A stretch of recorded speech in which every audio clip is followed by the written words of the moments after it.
Hey guys, welcome back to Brian's Mysteries and Adventures on Trail, and today's case takes us back to the Yukon territory in Canada. In this case, took place back in October of 2004 in the Reid Lakes area of the Northwest Territories. Now, this is an extremely bizarre case because we are going to be talking about Bart Schleyer, who was one of the most famous outdoorsmen, woodsman, hunter, whatever you want to call it, the survival expert.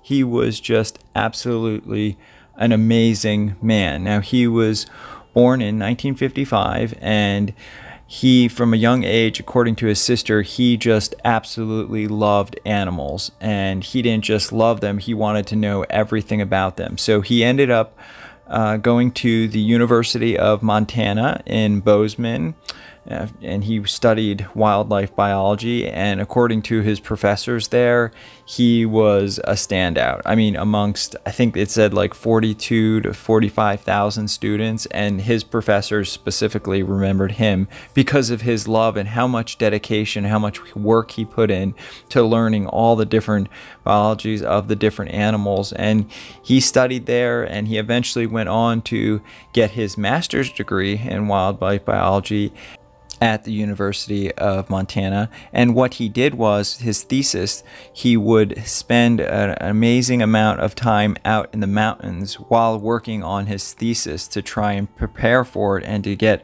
a total immersion feeling of what was going on with the animals. His paper was about the activity patterns of the grizzly bears in Yellowstone, and apparently it was an amazing thesis. Now, after college, Bart stayed in Montana for a while, and he worked for the Fish and Game Interagency Grizzly Bear Study Team.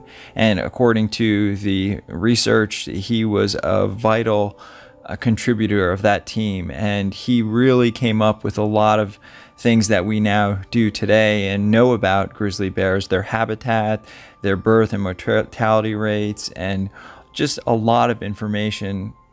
And he basically just arranged his life so that he could spend as much time in the field and in the outdoors as possible. Now, he worked for this interagency grizzly study team in Idaho, Montana, and Wyoming for 14 years, after which he moved to Wasilla in Alaska. And while he was there, he worked for this company called Foster's Taxidermy. He did that seasonally, and he also was an assistant guide for this company called Cinder River Guides. Now, in 1994, he began working in Russia for the Hornasher Institute. I think I said that right. And he was researching information on Siberian tigers, Asian brown bears, Himalayan black bears, even snow leopards. And he was also studying bow hunting, even learning how to make bows himself. He was also becoming quite the well-known wildlife artist. So he was just a man of many talents. And from what I read, he was actually apparently a ladies' man, and he did meet a Russian woman who was his girlfriend for most of his life. He had such experience working with these dangerous animals that actually led him to work on various projects with tigers for the London Zoology Society in Sumatra, Thailand, Indonesia, Nepal, Bangladesh. I mean, he was just a very well-traveled, well-knowledged man in the outdoors, whether it was hunting, whether it was knowing the animal's biology, the different mountains. I mean, he was just a known expert in the field. And any hunting he did, he was a traditional bow hunter. I mean, he didn't use any firearms or anything like that. And he was well known in Alaska, Montana, Colorado, Wyoming, Arizona, New Mexico, Africa, Canada. And I mean, his loved ones said that he was a very generous man who always saw the good in everyone. He had a great sense of humor, and he just was a survivalist. He could survive in any situation. So on this trip in October of 2004, no one really thought anything of it. It was September of 2004 when Bart went off to this Canadian wilderness. He chartered a float plane, which left him off at the larger of the Reid Lakes. And now this is in the Yukon territory in Canada. And this was on September 14th. Now, apparently, this is roughly 175 miles north of the town of Whitehorse, and the nearest settlement is this place called Stewart Crossing, which is about 15 miles from the lakes. He was very well equipped for the trip. He had 3 of those giant plastic action packer crates with enough food for 2 weeks, all his clothing and camp gear, a tent, an inflatable boat, and basically the plane dropped him off and took off. And it was roughly 2 weeks later that the plane was set to return to pick Bart back up and bring him back into the civilization. Well, when the pilot got back and couldn't find Bart, he knew that this was a problem because he knew Bart was an expert outdoorsman. So he contacted the Royal Canadian Mounted Police, and he was officially reported missing on September 30th of 2004, and they immediately launched their search. Even though the area is very remote, they were a very involved search, and according to the Royal Canadian Mounted Police, they could tell that he had just recently had lunch or dinner because they did find his campsite and it looked like there was the remains of a meal, and it did look like that he had used his boat and had paddled somewhere in the lake from the camp. It was found around a half a mile from where the campsite was. Their original theory was that they thought that Bart had possibly tried to hike out to the highway because, according to the reports, the weather was deteriorating all day. It was really, really cold, rain that was turning to ice and snow. And apparently the RCMP called off the search pretty quickly, and of course Bart's friends and family were very dissatisfied with this. So his good friend Dib Williams, who was from the Whitehorse area, chartered a plane by a guy named Wayne Curry, and he flew them down to the camp. Now they found Bart's tent, which apparently was knocked down. They couldn't tell whether it was by the current rain and wind or animals, but all of his equipment was there. And of course they searched all around the tent, and what was really bizarre was they found everything: his backpack, his bear spray, his VHF radio. I mean, they knew that this was a serious problem because they didn't believe that what the Royal Canadian Mounted Police thought, that he had just hiked out and left all his gear behind. They said that Bart would never do that, that of all people on earth, he was so experienced. And he then, on the second day of their search, they found his bow next to his inflatable boat, which gave them even more cause for concern. As they continued their search about 60 yards into the woods away from where they found the boat, they found his bow and arrows in his handmade little sack that he used, and they were leaned up against a tree that were next to a dry bag full of gear, which looked like he had been sitting on it. And this was located on a flat ground in a thicket of black spruce and willows. Now, according to these guys, who were also experienced moose hunters, said it looked like something where an archer might set up if he was trying to call a moose into range, like a hunting stage, so to speak, a hunting blind. Now, a little further down, they found a camouflage face mask with some blood and hair on it, and that's, at that point, they called the Royal Canadian Mounted Police back because, I mean, that was crazy that the police missed it in the first place, and they knew this was not just some guy that walked off down to this road. On October 3rd of 2004, the police got back involved, and they got together with a bunch of Yukon officers, civilian volunteers, and they all flew back down to this area, and they began what is called a grid search. And at first they found some wolf tracks, some bear tracks, but then they did find a baseball cap that was spotted by, I guess, the searchers, and some camouflage pants, a camera, part of a skull, and just a few small bones. And these items were all located roughly 60 meters or so from where the other guys had found the bow next to the spruce tree. And unfortunately, that was all that really was left. Now, they were able to send off the dental records, and that is how they subsequently made the identification to Bart from the dental records.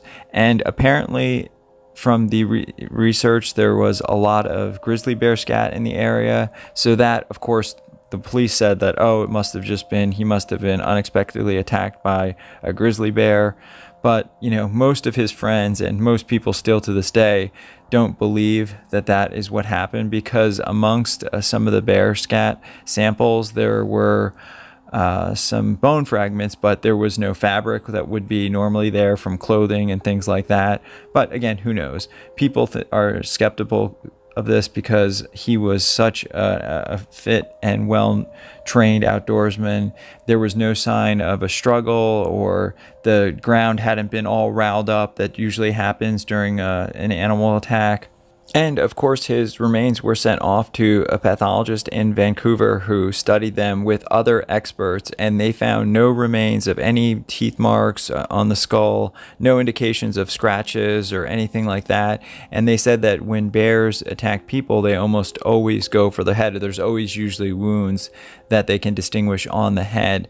And therefore, they felt like, at least his friends and family felt like, that the bears may have gotten to him after something had happened, but they think that the least likely scenario was that he was killed by a surprise attack, because he just knew so much about what to do.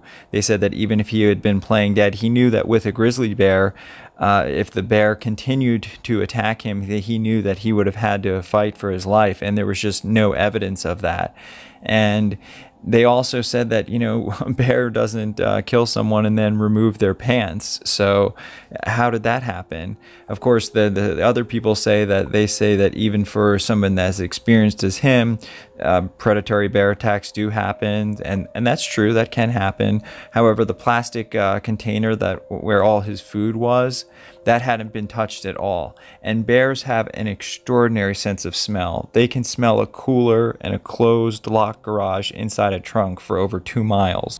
Over 2 miles away, excuse me. And I've seen what bears do to people that have, you know, their food stored in bear canisters or bear bags. I mean, if there had been a grizzly bear in the area, that bear and those animals definitely would have tried to get into that food container. I mean, there's just no way that they would have just eaten him and left everything else. That just makes no sense, because even Bart's remainder of his dinner was left. So what bear, what animal is going to leave that there? I mean, most of the logical evidence really points to something else. And I mean, no one really can agree on this, but Bridget Parker, who's a spokesman for the Mounties in Whitehorse, said the case does remain open, but their organization leads towards the fact that Bart was attacked and killed by a bear. Even though most people disagree with that, she says that everything at the scene suggested a bear attack and didn't suggest foul play, which I don't know. I mean, I'm not saying that there was foul play. I'm just saying that something very odd happened. None of this makes any sense. People have argued back and forth over what they think the reason is, but I don't know. I mean, the fact is that he was only 49 years old. He was in the best physical shape of his life, and they did do what they could do as far as an autopsy, and it didn't look like he had suffered any type of animal attack. Now, he could have died of maybe a heart attack or something, but you know, it's hard to say. It's just one of those cases where it's so bizarre, because there's so many weird evidence that was left behind, and this guy was a world-renowned expert in the outdoors, and I don't know, it just seems like something else bizarre happened, and who knows if we'll ever know. I mean, I would love to hear what you guys think and it happened in this case. If some of you are familiar with it, I'm sure some of you are. But my thoughts and prayers go out to Bart Schleyer's family and everyone who knew him, and just hoping that they can find closure one way or another with this. I want to thank everybody for watching as always, and please be respectful in the comments if you choose to leave them. And please consider subscribing if you haven't already. I'd really appreciate this support. Special thank you to co.ag for providing the background music, and I'll see everybody in the next one. Take care. Hey everybody, thanks for sticking with me to the end. I just wanted to remind everybody that I do have some calendars left, and I do want to say thank you to all those that bought one and that have supported the channel. I just can't tell you how much I appreciate it. And I am thinking about getting a burner phone, one of those ones that just has, you put the minutes on, to set up for the channel so that people can text me ideas as well, because sometimes I can't get into that email address for some reason and it just gives me a lot of problems. So I just want to have another way to communicate with you all. And definitely let me know what you guys think about the Christmas card idea. I'm still trying to work on that. I really would love to send out Christmas cards to you guys. And yeah, if you have any case suggestions, I'll have that info in the description with my email address and info on how to buy a merch calendar. And once again, thank you for all your support, and please consider subscribing if you haven't already, and thank you for all those that do.